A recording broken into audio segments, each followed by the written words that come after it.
Во времења на кризи и предизвици, Македонија зависи од стабилни луѓе. Постави сериозни темели и за украинско сценарио во Македонија. Живи луѓе има да јавиме потреби. И од чисто и јасно размислување. Кои што имат уши, а се прават слепи. Тогашната влада ја витка, ја кршеа, ја правеа кичмата на сите страни, успеа.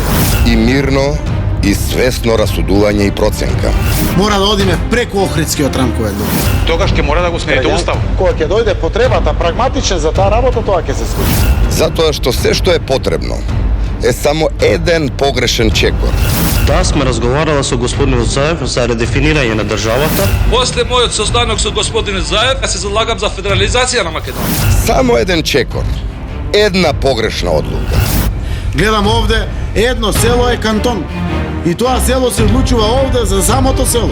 Во Прилеп може да добие право да учи музичко училиште, реков, на албански јазик. И Македонија нема да биде таква каква што вие ја сакате. Знаеш што е подобро за тебе, за Македонија.